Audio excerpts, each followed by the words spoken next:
자, 오늘 수업은 여러분들과 독도와 간도, 그 다음에 항일, 의병전쟁 이 두 가지를 진행을 하도록 하겠습니다. 자, 그럼 먼저 독도와 간도입니다. 사실 독도와 간도는요, 수능에서 무조건 한 문제는 나옵니다. 독도든 간도든.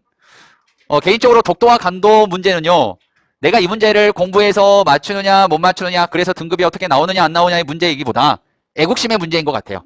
사실 독도를 호신탐탐 노리는 일본으로부터, 간도라는 지역을 빼앗아버린 중국으로부터 우리의 영토임을 우리가 알고 있는 것 자체만으로도 중요한 부분인 것 같습니다. 그래서 이 부분을 공부할 때 졸거나 또는 집중하지 않으신 분들은 매국노라는 단어를 쓸 수 있을 것 같습니다. 자, 그럼 가보도록 할게요. 자, 넘어갑니다. 지난 시간에 배운 거 한번 질문해 보도록 하겠습니다. 자, 다음으로 가도록 하겠습니다. 자, 오늘 독도와 간도가 되겠습니다. 자, 독도입니다.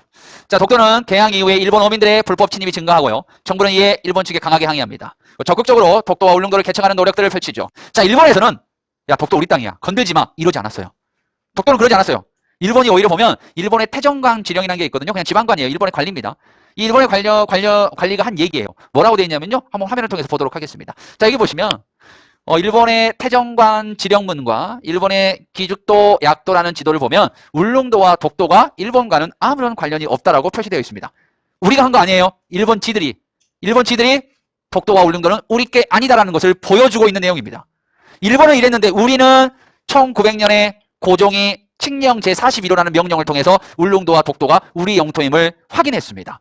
일본은 자기 거 아니라고 하고 우리는 우리 거라고 하면 이거 우리 거 아니에요.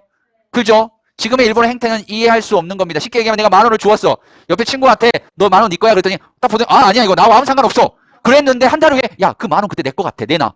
말도 안 되는 거죠. 그렇죠? 일본의 행태가 이러합니다.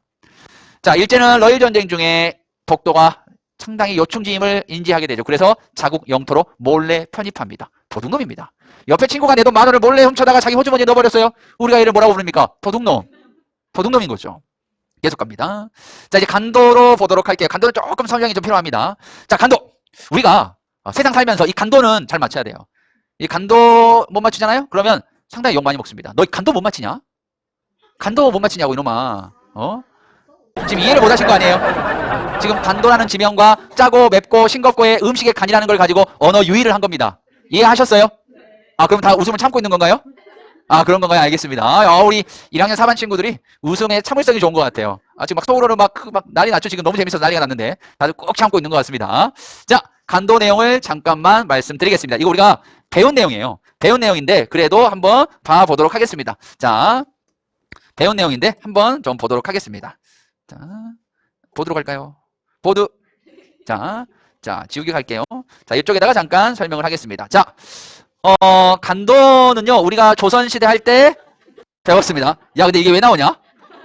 지금 내 도포자락에 이게 적어진 건가요? 그러네요. 예. 야, 신기해. 야, 봐봐. 이게 어쩔 때는 이렇게 적어지고 반대로 하면, 뭐요? 아까 안 되는데? 아까 뭐 지운 거 나왔죠? 이거 비 올 때 와이프 같지 않아요? 이거 아까, 나온다. 봐봐. 야, 이거 신비의 옷인가 봐요? 좋습니다. 자. 다시 한 번 하지만 저는 정상입니다. 자, 가끔 보면 저거 미친 거 아니야? 뭐 이러는데요. 전혀 그러지 않고요. 자, 한번 가보도록 하겠습니다. 아이고 힘들어라. 자, 옷자락을 부여잡고 해야 될 것 같습니다. 자, 우리가 일반적으로 간도라는 지역은요. 지금 이쪽에 제가 점으로 표시하는 점이 표시 안 되네요. 자, 빨간색 점으로 표시하는 지역을 간도, 북간도, 서간도 이렇게 얘기합니다. 그럼 지금 우리가 논란이 되고 있는 지역은 제가 별표로 표시되고 있는 지역입니다.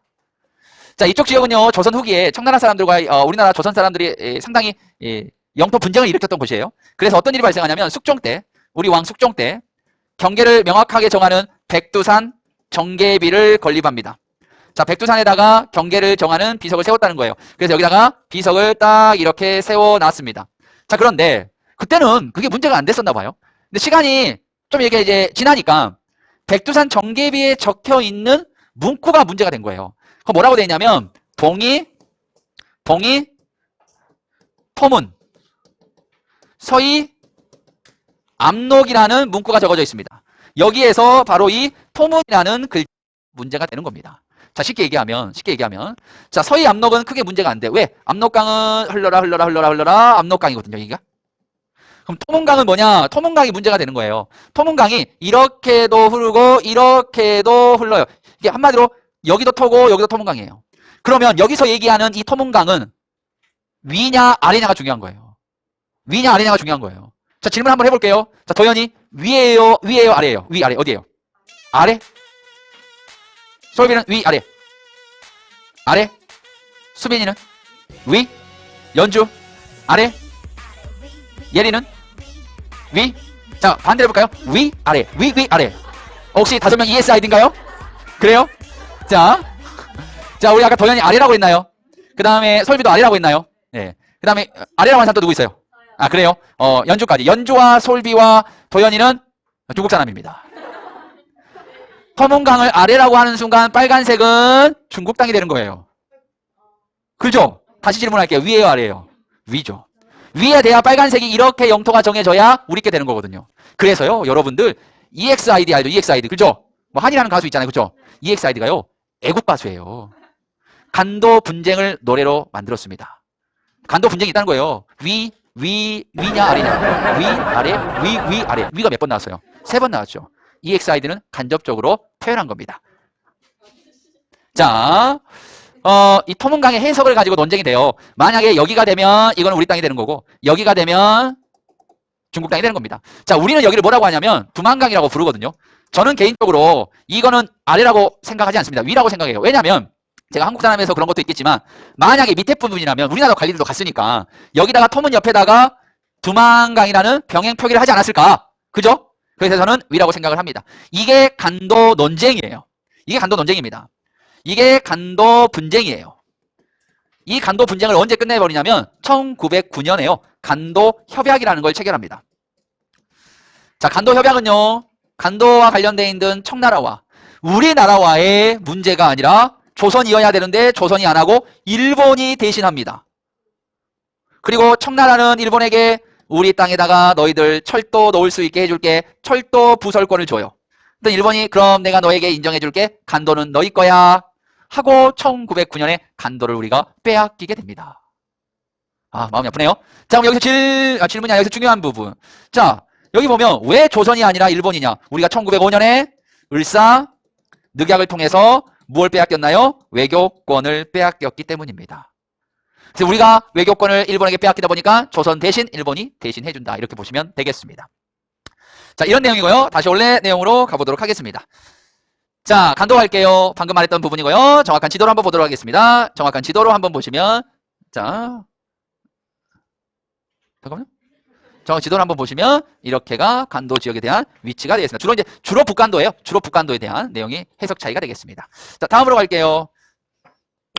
자, 이랬는데요. 우리는 대한제국에서는 이범윤이라는 간도 관리사를 파견해서 간도를 직접 관할했습니다. 우리 영토를 인식했다는 거죠. 하지만 1909년에 간도 협약을 통해서 간도가 다른 나라에 빼앗기게 됩니다. 안타깝네요. 자, 이거는 의정부 참전대신에게 올린 보고서와 답변에 독도에 관련된 내용이고요. 자, 지식백과에 보면 또 독도에 대한 내용들이 나와 있습니다. 자, 이 교과서에 있는 사료는 반드시 봐주시라. 저희 서울여고 1학년의 시험 문제는 항상 사료와 그림과 이런 내용을 토대로 출제되고 있다는 거 이미 1학기 때 경험하셔서 반드시 보셔야 된다는 건 아시고 계실 겁니다. 자, 독도가 우리나라 영토임을 홍보하는 손수 제작물을 만들어 보자. 한번 만들어 볼까요? 마음속에 만들어 볼게요. 그죠? 여러분들 독도가 우리나라 땅이라는 걸 알고만 있으면 될 것 같습니다. 자, 이제 항일 의병 전쟁으로 가보도록 하겠습니다. 자, 항일 의병 전쟁이에요. 자, 이제 여러분들과 항일 의병에 대해서 함께 봐보도록 하겠습니다. 자, 항일 의병 여기 넘어가고요. 자, 지난 시간에 배운 거 그냥 제가 바로 갈게요. 대한제국은 울릉도를 군으로 승격시켜 독도를 관할하도 명기한 대한제국 칙령 제41호를 제정했습니다. 자, 그 다음 간도는 두만강과 송화강 사이의 땅으로 조선과 청의 모호한 경계를 확정하기 위해 백두산 청계비를 세웠다고 합니다. 자, 의병으로 가도록 할게요. 자, 근데 의병 가기 전에 제가 잠깐만 좀 설명을 하도록 의병에 대해서 잠깐 봐보도록 하겠습니다. 자, 이렇게 제가 의병을 보기 편하게 정리를 한번 해드리도록 하겠습니다. 자, 우리나라에서는요, 의병이 총 3번 일어나거든요. 자, 두 번째 1895년에 을미년에 일어난 을미의병이 되겠습니다. 을미의병.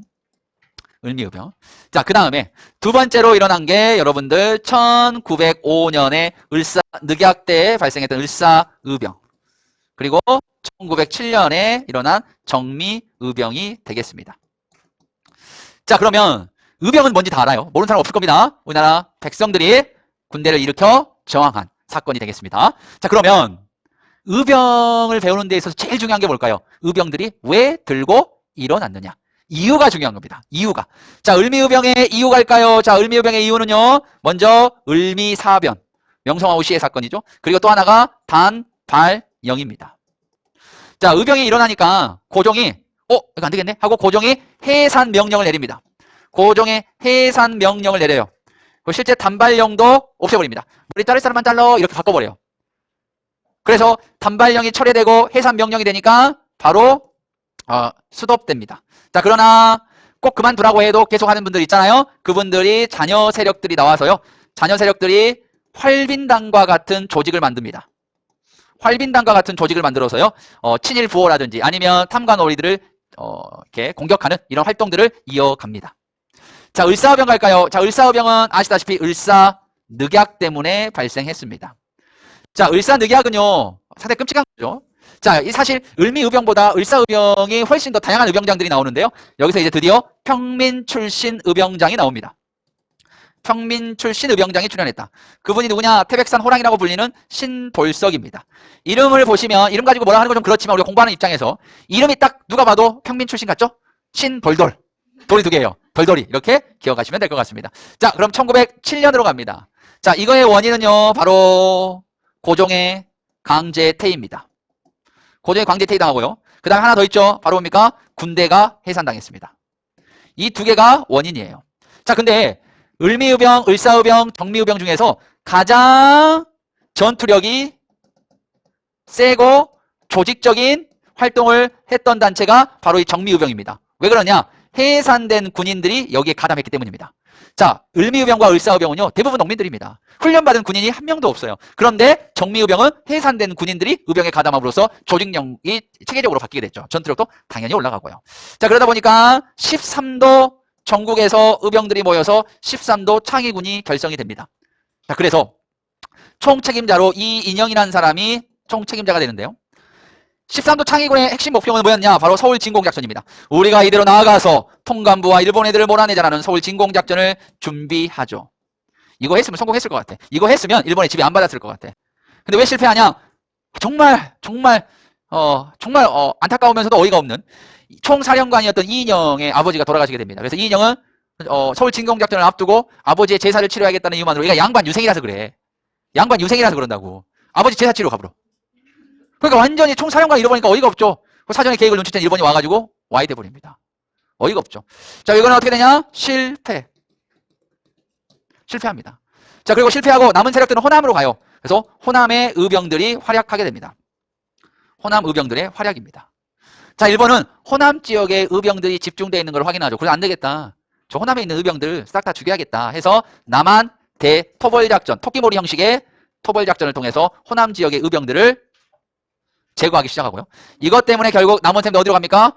만주나 연해주로 이동을 하죠. 이분들이 가서 뭐 하는 거예요? 이동해서 독립군이 되는 겁니다. 대단한 분들입니다, 정말. 자, 이게 을미의병, 을사의병, 정미의병을 정리를 해. 세부 내용들을 보도록 하겠습니다. 판서돼요. 영상으로 있으니까 영상에서 보시면 될 것 같습니다. 자, 을미의병 갈게요. 일제가 경복궁 점령 이후 시작되었고요. 명성황후 시의 사건과 단발령을 계기로 전국으로 확대됐습니다. 위정척사를 가진 유생층이 주도했습니다. 유인석과 이소흥 등. 자, 아가파천 이후 고종의 단발령을 취소하고 의병 해산 공고를 내리면서 자진 해산하고요. 하지만 당시 동학농민운동 했던 분들과 의병 참여했던 중에서 남은 세력들이 활빈당을 조직해서 부정한 부호나 탐관오해를 제거하는 활동을 했다고 합니다. 자, 다음으로 갈게요. 자, 다음으로 가보자. 자, 을사의병인데요. 평민의병장들이 크게 활약했다고 합니다. 대표적인 분이 신돌석이라고 나와 있습니다.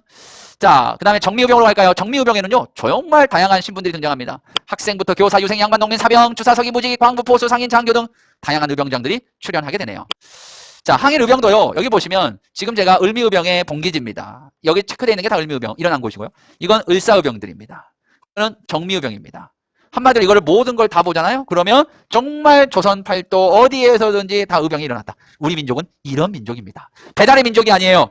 의병의 민족입니다. 그죠? 우린 대단한 민족이라는 말씀을 드리고 싶고요. 자, 고종의 강제퇴위와 군대 해산이 원인이 돼서 드러나고요. 다양한 계층들이 참여했습니다. 13도 창의군을 결성해서 서울 진공작전을 펼쳤으나 실패하고요. 호남 의병들이 활용합니다. 그래서 이들은 어떻게 하느냐? 남한 대토벌작전을 벌이게 되는 거죠. 결과 의병 활동들은 크게 위축되고요. 일부 의병은 국외로 이동하여 독립운동을 이어갑니다. 자, 항일의병전쟁의 의의는요, 뭐 이런 내용이라고 보시면 되겠습니다. 한계는요, 일부 유생의병장의 차별적 신분의식입니다. 아까 말했던 이인영 같은 그런 사례가 되겠습니다. 자, 이건 의병전쟁에 대한 이인영이가 1907년에 보내는 경문입니다. 하해 동포들 우리 이렇게 하고 있다는 걸 보여주는 내용이고요. 자, 이거는 뭐 의병과 관련된 다시 일본의 문서의 내용이 되겠습니다. 자, 이거 넘어가도록 하겠습니다. 넘어갈게요. 자, 이제 을사늑약입니다. 외교권을 빼앗겼을 을사늑약에 우리가 가만히 있으면 안 되죠. 가만히 있을 수 없습니다. 자, 늑약 파기 상소를 올리고요. 언론 활동을 통해서 부당함을 알립니다. 시위가 일어나고요. 또 자결하는 민영환 같은 경우와 조병세라는 분은 자결을 통해서 부당함을 알렸습니다. 매국노와 일제 침략자를 처단하는 시도들이 많이 일어납니다. 그분들의 얼굴 한번 볼까요? 전명훈과 장인환 쌤입니다. 을사늑약을 준비했던 미국인 스티븐스를 처형하죠. 이재명입니다. 이완용을 주기로 했습니다만 실패합니다. 자, 안중근이죠. 열사입니다. 자, 안중근은 지금 시체를 못 찾고 있어요. 저희가 안타깝게도. 그렇죠? 예. 시체는 찾으면 그 뼈를 보시고 뼈마디가 한쪽이 없으면 안중근임을 밝힐 수 있다고 합니다만은 지금 열심히 찾고 있는데 못 찾을 것 같아요. 안중근의 시체를 묻었다고 추정되고 있는 많은 사람들이 하는 곳에 중국 이 무지막지한 놈들이 아파트를 세워버렸습니다. 그래서 절대 찾을 수가 없게 돼버렸어요. 거기 다 파야 될 거 아니야. 팔려면 아파트를 무너뜨려야 될 거 아니야. 절대 있을 수 없죠. 우리야 안중근 열사의 안중근 의사의 유해를 찾는 것이 중요한 문제지만 중국은 전혀 중요한 문제가 아니다 보니까. 자, 보겠습니다. 나철 오기호가 자신애를 조직하여 오적 암살단을 만듭니다. 을사오적을 일으킨 오적. 여러분들 알고 있죠? 이완용, 이지용, 권중영, 박재순, 이근택 이 5명을 처형하려고 합니다. 다 뭐 한 명도 못했고요. 시도만 합니다. 장인환, 정명원, 외교고문 스티븐스 처단합니다. 안중근, 이또 히로부미 처단합니다. 이재명, 이완용을 습격하여 중상을 입혔습니다. 죽였어야 되는데 이런 말 하면 안 될까요? 자, 이제 오늘 수업은 여기까지입니다. 다음 시간에 애국개몽운동을 진행을 하도록 하겠습니다. 고생하셨습니다.